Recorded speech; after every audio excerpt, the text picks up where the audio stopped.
Hello,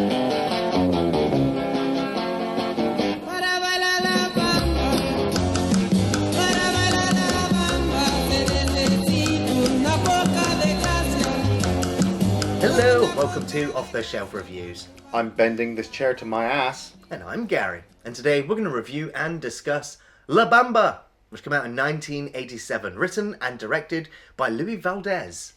Iain, why don't you give us the synopsis for La Bamba?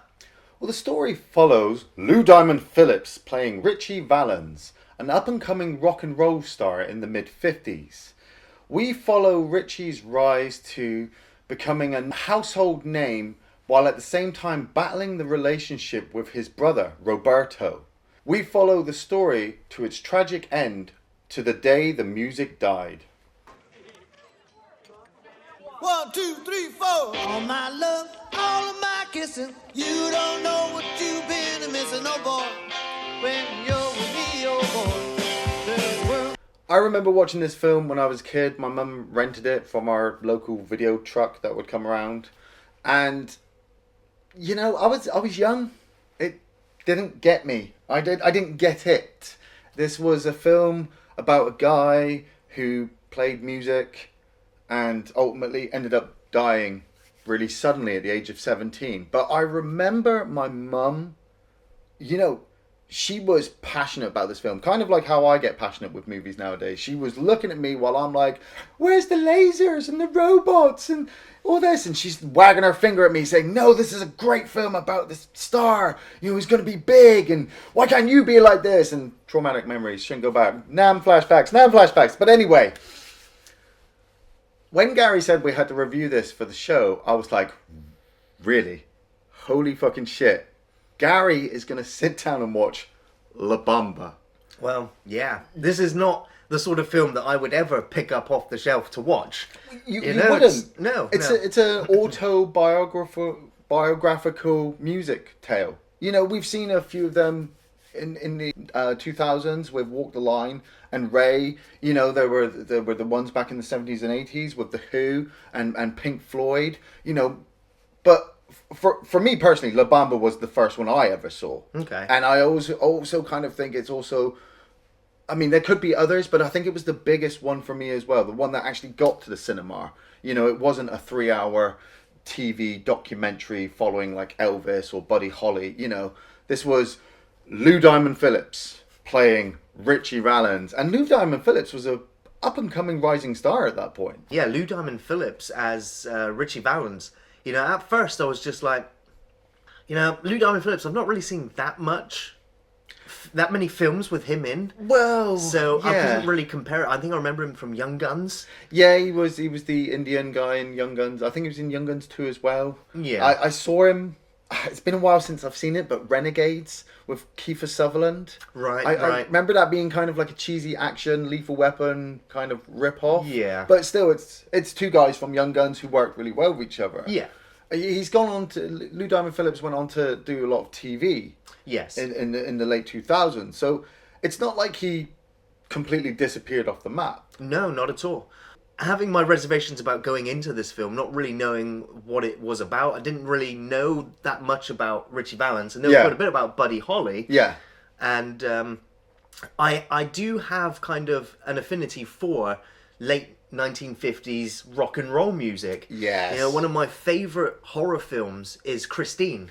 You know, I love the book and I love the film. And Yes. so, you know, discovering a lot of the songs from that film, it was obviously from this era, actually finding out about one of those people's lives, being, you know, Richie Valens, was that was enough for me. That was my gateway into, you know, finding out about this film and watching this film. Yeah. And I gotta say, 10, 15 minutes into the film, I was not really impressed. You know, I was just like, oh, this is gonna be painful. It's like another hour and 20 minutes to go. Yeah, I don't remember it being this long. And I'll be honest and say that during the first 15, 20 minutes, I started to zone out. There's a couple of sequences where, you know, you realise that they are kind of poverty-stricken. Yes, And the older brother, Bob, comes back and he's like, hey, I've got some money. We're going to get out of this flea pit and go somewhere else. And then, you know, the film just started to, you know, dissolve into the family life kind of stuff. And I was just like, I'm not really sure what I'm watching. Like, I don't know where this goes from, but I'm glad I stuck with it, because the more I watched the film, the more invested I found myself becoming into this family. John Lewis! Bad, Rocky, Mike! Ow! Ow! You okay? Are you okay? Can you move it? Can you move it? I felt the same because I forgot how much Bob was such a prominent character. Yeah. Roberto Morales, Richie's older brother, just returned from prison. And you immediately know he's the bad guy. I mean, he's got the fucking hair, he's got the mustache, he's got the bike. He's just got this bad boy look about him. Compared to Richie's character, who's the homegrown, neighborhood lad who'll bake you an apple pie and walk you across the street. And like you said, yeah, we get enveloped into this little family. We've got Rosanna DeSoto playing Connie, Richie's mum, and we've also got the awesome Elizabeth Pena playing Rosie, who, it's kind of funny because you know that Richie was kind of eyeing her up as his potential girlfriend.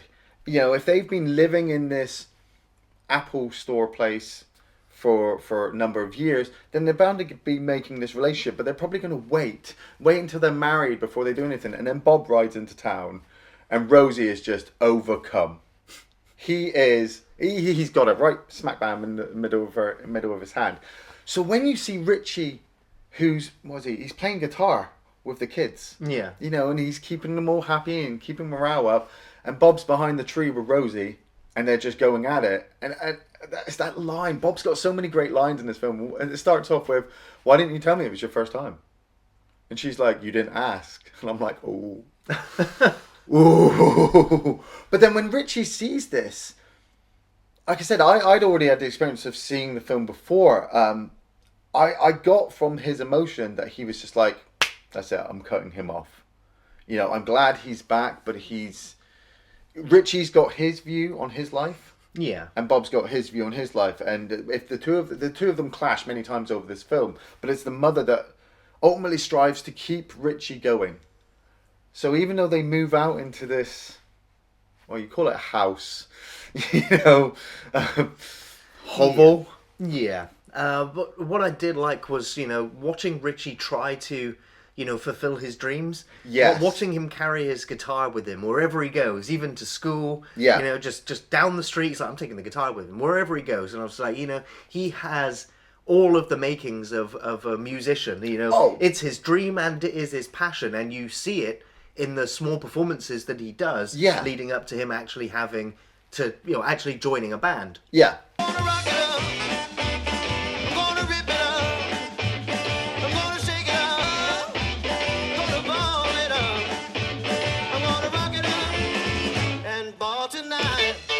You also get this sort of early budding romance that occurs between Richie and Donna. Yeah. Donna being played by Danielle von Zernick. And she does a good job of playing this, 1950s-esque innocent girl. The whole backdrop, the whole school, the corridors, I immediately just fell into it. Yes, yeah. The dresses, the cardigans, the way they... The cars. Yeah, and you're like... It's weird nowadays, 2018, to look back on films portraying those stuff from the 1950s.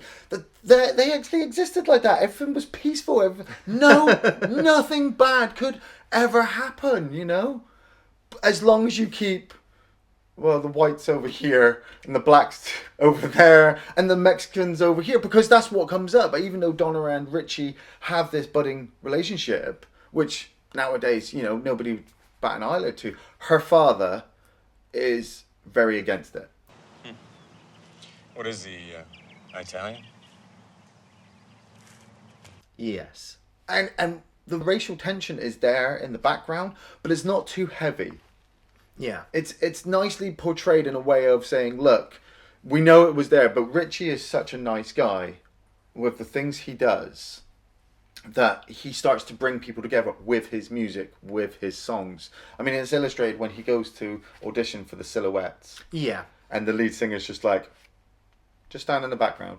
I'll do the singing. Well, it's because during his audition, he's playing the guitar and he's singing, and the rest of the band are just like, they pick it up straight away, and they follow Richie's lead. And the lead singer's just like, he's kind of inept in many ways. He's just kind of like, this guy has all the talent and all the charisma compared to me. I cannot, emulate what he's doing. Yeah. And so he tries to get Richie out of the silhouettes, and so when they have their first performance, the lead singer will not let Richie sing at all. He's fucking terrible. Yeah. And he is terrible. The lead singer of the Silhouettes is not very good. It's good enough for small local venues and things, but... Charlina, don't you know I care? Charlina, don't you know I love you? Whoa, whoa, whoa. If you had it nowadays, they'd have been booed off stage, but probably with nothing else, the parents are pressing that kind of music. Oh, it will lead to sex, drugs, and whatnot. Yeah, but even Richie's family are getting upset with the fact that they know he has the talent, and they know that he's not been given an opportunity to show that. And so I like that they try and, or the mother decides that she's going to become his manager. Yeah. And she's going to organise his own sort of performance. Yeah. And they go to a memorial. Well, she first books him a performance in their local tavern. Yes. Because there's this whole backstory as well about Steve. This soldier who was married to Richie's mum, and I think he's Richie's father. But the film doesn't go massive into detail. He just comes up every now in conversation about, what Steve would have thought and what he would have expected. And Connie goes to the local bar and she says to the barman, "You're going to let my son play because he's really good at what he does." And the barman's just like, "Really? Look at this fucking shithole. Who's going to listen?" And it's the way she says, "My husband drank himself to death in here. You at least owe that to his son." And I'm like, wow. Steve has got this bit of an impact on everybody. So yeah, Richie goes up on stage, plays a great show with all the hillbillies, or pardon my French, all the rednecks. Nope, sorry, all the cowboys really enjoy it, and so she organises him to play the Veterans of America Hall. That's right. Yeah. Because Steve again was in, I believe she says World War I. You want to be my manager? Sure, I can do it. I can get the American Legion home. Steve was a World War I veteran. What, Bob, you don't think I can do it? And he convinces the rest of the band to come with him, doesn't he? And drops the lead singer. And so you're like, yes, this is where he's going to get up on stage. He's going to play his numbers. I always thought La Bamba appeared a lot more in this film. Well, I mean, this is right at the very beginning of Richie Valens' career. And it was, unfortunately, a very short career. And so he didn't really have that many songs, and he obviously had not had La Bamba at this point. Yeah, he hears it later on in the film. But like I said, when I sat down to watch the review, I'm like, okay, it's La Bamba. I'm going to have that song in my head all freaking day. But it doesn't pop up. He has all these other songs, and Lou Diamond Phillips isn't doing... He's not doing any of the singing, just the performance. But he is, he's miming it and putting in all of his energy and all to make you believe that he is delivering the song. Yeah, I totally get that. But I can totally see as well that he's not doing the singing because sometimes the lip sync's off. It's Bob, though. Bob has been moved to being a flunky for everybody. Richie doesn't want him involved because, well, I suppose Richie's still pissed off about Bob's relationship with Rosie. Yeah. They don't want Bob managing Richie because Bob's no good with money. He'll just spend it on drugs and drink. And at the same time, he can barely get the posters put up. He gives it to a bunch of fucking... Bikers, his own biker gang. So when he storms in, drunk, and they're doing so well, and they're relying on this night to do so well so they can make money to pay the rent, you just look at Bob and you're like, oh, fuck. Yeah, he is a wreck. And, the film does go into the sort of the relationship between these two stepbrothers. Yes. And, there's the fact that most of the family is very supportive of Richie in all of his endeavours and know that he has the hallmarks of being a great. Yes. Whereas Bob, he's wasted most of his potential. He's really misunderstood now and is just lashing out. just kind of attention seeking in a way. Yes, yeah. But he's always felt like he's not been given the support from the family that his younger brother has, and so it's kind of caused a lot of repressed feelings and emotions. And the film does explore this sibling sort of rivalry in quite a few ways. It's very conflicted because it's... Well, I mean, there's quite a few reasons to actually hate Bob, Yes. especially when he rapes his wife. Yeah. Because he's taken Rosie with them, but he's not staying at home. He's basically just using her as a sex slave. Yeah. He goes off, does his thing, comes back, and does his thing there. And she tries to stop him, and he argues, "You're not my wife. You can't tell me what to do." But then he throws himself upon her, and she's just like, "You're not treating me like this anymore." And so he's constantly bashing his head against the wall because he does want to do well. Yeah. He gets a job as a rubbish collector, and he finds the sketch drawings from one of the film studios there. And so he starts. You realise that Bob's actually got a keen hand for art. Yeah. And the family start being supportive to him though, but they're just not as supportive to him as they are to Richie, because where Bob has only just won $500 in an art competition, Richie's gonna go off and tour, and he's gonna make loads of money. Well, let's go, little sweetheart.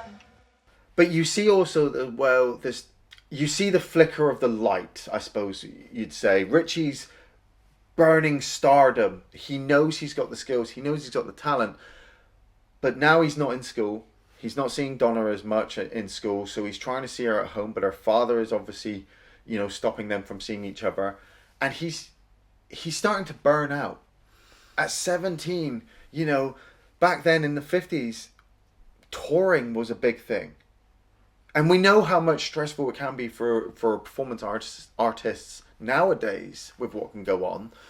I don't know. I never really saw Richie burning out at all. I just think any minor setback was just a hurdle for him to keep pushing. No, he was burning out when Donna was asking him when she was going to see him. Right. When she was like, you're off here, you're off there, you're off here, and he says, yeah, well, this is what I want to do. But it feels like a false smile, because then he's going back in some of the scenes, he's going back to Bob Keane, his new manager, played by Joe Pantoliano. And I was unsure if Bob was the lecherous, money-grabbing executive that we know and see in a lot of these kind of films. Yeah. Or if he was actually trying to be Richie's friend and protect him from the world. Because there's some scenes where he's just like, we've got to go on tour. You have to fly. Now, throughout this film, we've been following Richie's nightmares.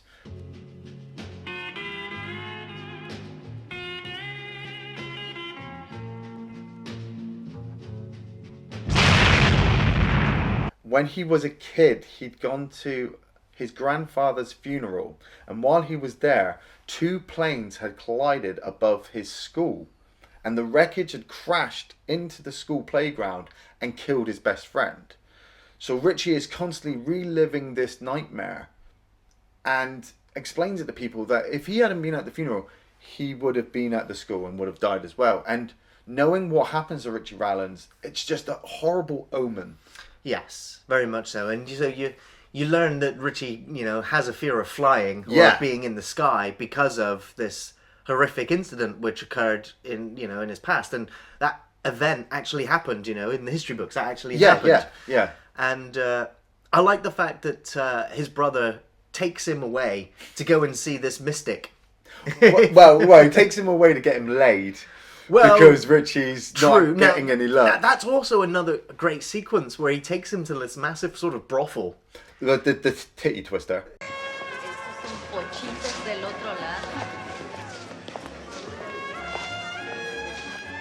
What'd she say?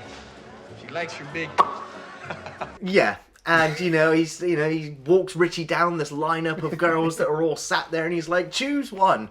And Richie's like, well, I don't know which one I want. And, his brother's like, well, take 2. It's on me. Yeah. And Richie, obviously still a virgin at this point, still dealing with the fact that he can't spend this time with Donna because Donna's dad is making sure that, that she doesn't get to see him. Yeah. And so he's just like, I'm not really interested in any of these girls. None of them. Yeah. I'm not interested in sex. And he notices that there's a band playing.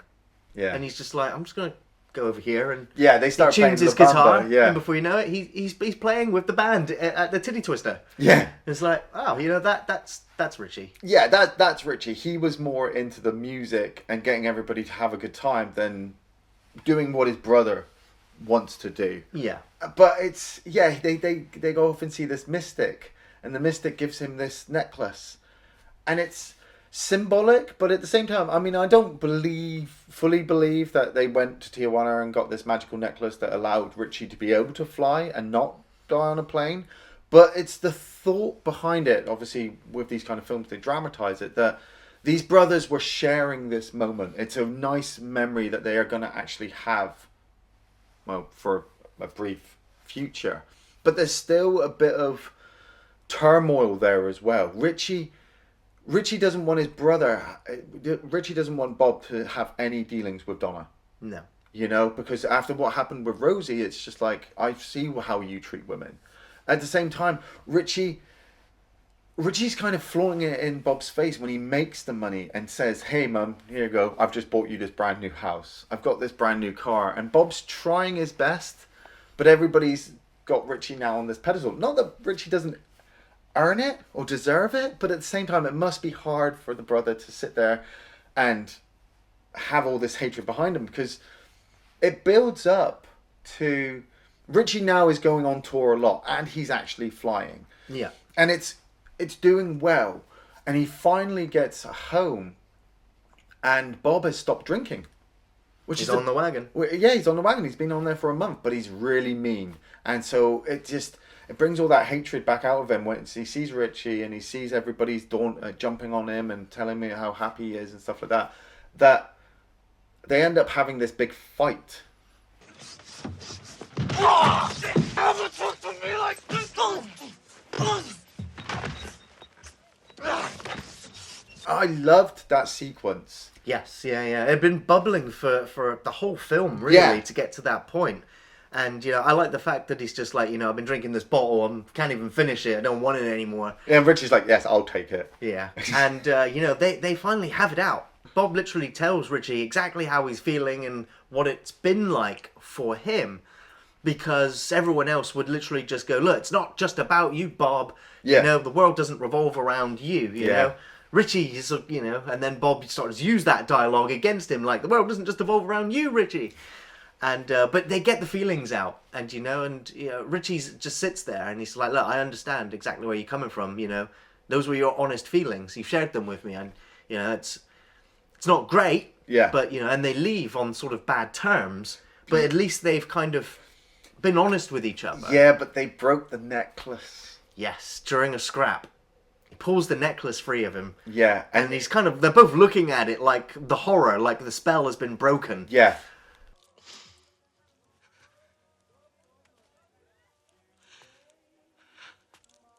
It's kind of freaky as well, though, because after this, it's ultimately leading up to the major climax of the movie, and Richie has flu. It's the middle of winter, and he basically just wants to come home and be around his family, but at the same time, he's got these dates. He's got to make this money. He's got to work it, and he's there with the Big Bopper and Buddy Holly, and they decide that they're going to charter a small plane to fly them to the next destination, which will be obviously the last plane flight they'll ever go on. But I felt it was kind of kind of sinister at this point, because Richie has rung home and gotten Bob on the phone and asks him, where is everybody? I wanted to speak to Mum. Oh, she's gone to church. I'm the last one here. Okay, and they have this really nice dialogue piece about how they're actually still brothers, and they, even though they fight, they still love each other, and Richie would love for Bob to come out to Chicago so they can spend time with each other. And Bob's really surprised because Richie has never wanted them around at that point, but now they're actually going to spend time with each other. And when they finally say goodbye and put the phone down, Bob's playing with the necklace with the kid, and in my mind I was just like, you bastard. Hey, Richie, relax, man. Everything's cool. Besides, the sky belongs to the stars, right? You... Like Bob had prepared it. Like he chartered the plane for Richie and it's quite harsh because the next sequence you see is them getting on the plane and there's a coin toss, which Richie wins. Yeah, the coin toss is actually happened. Yeah. But apparently it didn't happen right outside the plane. It happened in the bathroom or in the venue where they were playing. Yeah. It was Tommy Alsop who lost the coin toss. Yeah. And Waylon Jennings, he gave up his seat to J.P. Richardson, who we know as the big bopper. Yeah. And I think it was Buddy Holly. The reason why they got on the plane was because the coach, the air conditioning had broken, so it was freezing cold. Yeah. And so jokingly, Buddy Holly turned to those that are now getting on the coach and just saying, "I hope your coach freezes." And it was Tommy Alsop who turned to Buddy and says, "I hope your plane crashes." Yeah. And Tommy Alsop, obviously, his mentality, his psyche was destroyed. Waking up the next morning, it was February 3rd, 1959, the day the music died. The plane, I don't think, was in the air for more than an hour before it crashed for unknown reasons. Well, unknown reasons. We see the weather conditions that they're it's pretty in the bad, film. yeah. The wind's blowing, the snow's going, single engine. I'm not a pilot, but I've seen the thing enough times that you just don't go up in snow. Because you scratch one pilot, scratch one doctor, 3 singers, The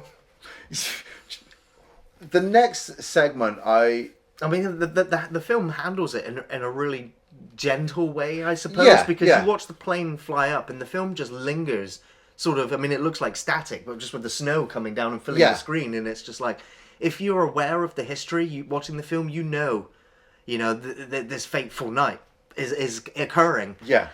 But it still doesn't prepare you for the anguish and the emotional impact that it has watching the lives of these musicians, these, worldwide known celebrities, these performers, these pioneers of rock and roll, snatched away in an instant. But because we've been following Richie, watching the impact it has on his brother, on his mother, and then on Donna as well. It's just, I challenge you to watch this film and not be teary-eyed by the end of it. Yeah, because I got teary-eyed. I was already prepared. I knew what was going to happen, but it was the way that that last segment was done. After everything I'd been through with these characters, seeing Bob come out and he's hearing it on the radio and he's just like, that Rosie, they didn't say that Richie's name, and Rosie's just like, "You've got to tell your mum." And then the way he runs across the road and goes round the side of the house, and she's just stood there in complete shock. And it keeps cutting back to Donna, who's obviously being told the information from her friends, who were Richie's friends as well.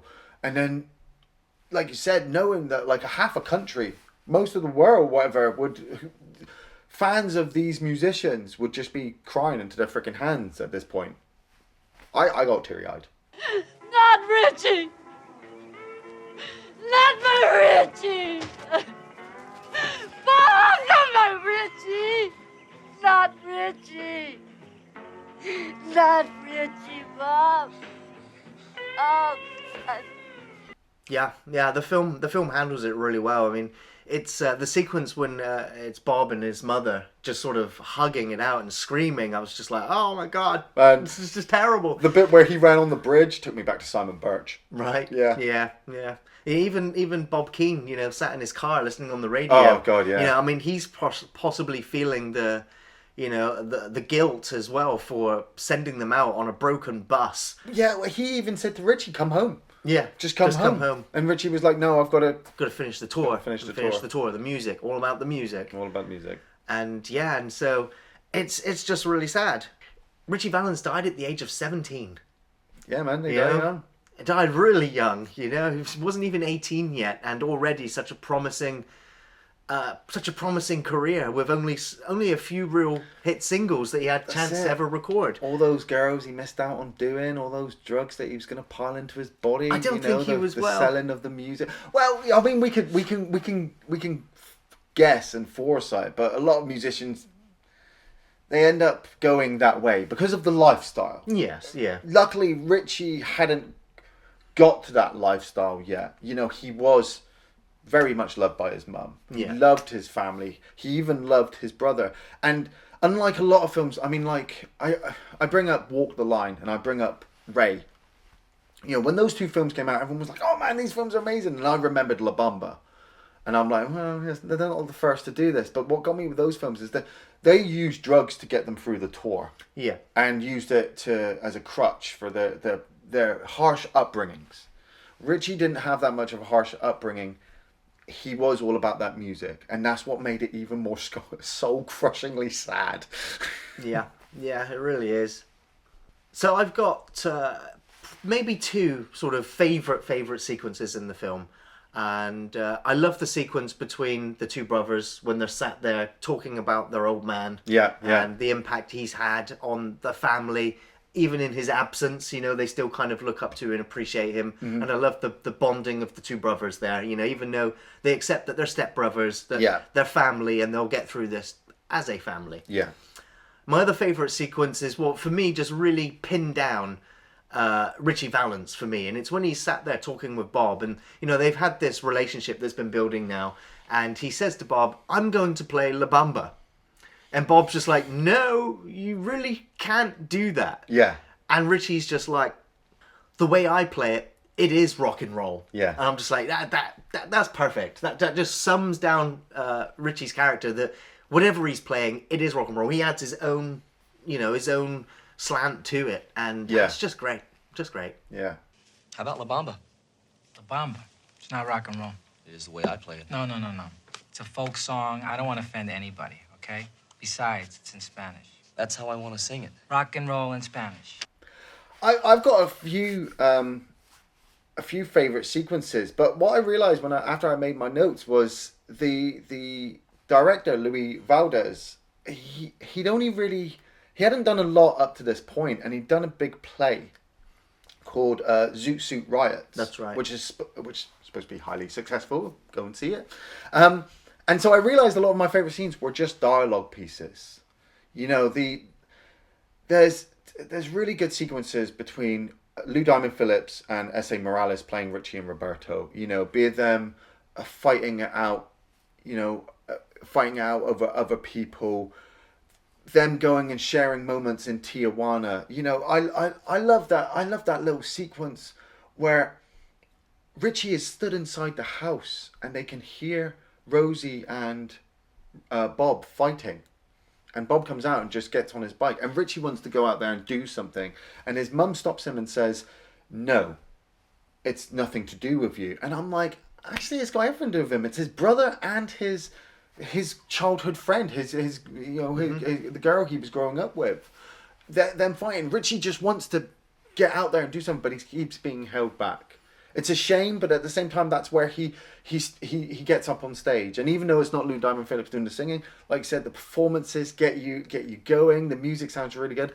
La Bamba's not used that much. So if you're worried that it's going to be all over the soundtrack, it's not. It is one of the most prominent songs, which they do use the Richie Valens version, I believe, in the film. Like Gary as well, the dialogue piece between Bob Keane and Richie sat eating burgers, and Richie saying about, "I want to play this song." And the executive is like, "No, I think this is a bad idea." And I'm like, it's going to make you a lot of money. When Bob says to Richie, "What's more important, your friends or your music?" And you just see Richie has already made that decision and doesn't have to say anything, but then he says, "My family."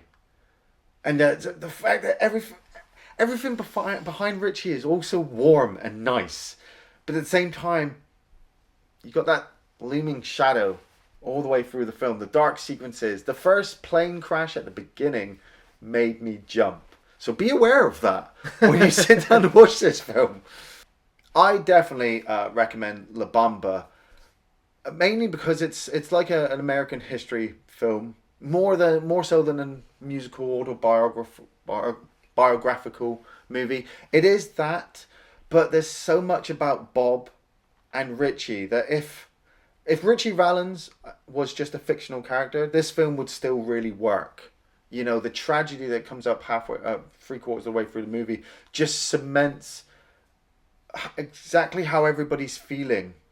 You know, they really loved this guy. He did so well that you couldn't help but get behind him and really enjoy his music and just want to get up and dance. Yeah. And then the fact that he's just not there anymore, it breaks your heart. It does. It does. It broke my heart reading about the family of Richie Valens that actually turned up on the set and collaborated with the writer director on quite a lot of sequences, and it was open doors access to anything that they needed to know about Richie Valens. And the family turned up on set the day they were shooting the sequence where he gets into the plane, and they were all bawling, crying. They had to get crew members to kind of restrain the family a little bit, sobbing and screaming and yelling at him not to get on the plane. Why did you get on the plane? Don't get on the plane. To Lou Diamond Phillips, who's playing his brother, and it's just like, the family has still never recovered from it, and I think they probably... America hasn't recovered from it, mate. Rock and roll took a while to recover from it. It's such a lasting impact. Yeah. But yeah, I definitely recommend La Bamba. I didn't expect to do so. I kind of went in with a few reservations. I didn't really know what I was getting into. I didn't even know that La Bamba was the Richie Valens story. Were you worried it was going to be too musical? I had a feeling. I felt that it was going to be too musical and too light. Right. But this film hits you with the drama. It hits you with the family life, and it tells you about the importance of having your dreams and aspirations, and then going hell for leather for it and not letting anything get in your way. It's also about the importance of family, because whether your family's supportive of you or whether you've got those kind of sibling issues, working through those things as well as your aspirations and dreams, this film covers all of that, and it does it really, really well. Yeah, because it could all end so quickly. This film, it captured lightning in a bottle. The performances, the music, the setting, the locations. The film has soul, and it will make you feel good, and it will slam you really hard at the end. Yeah. Definitely check out La Bamba. Richie!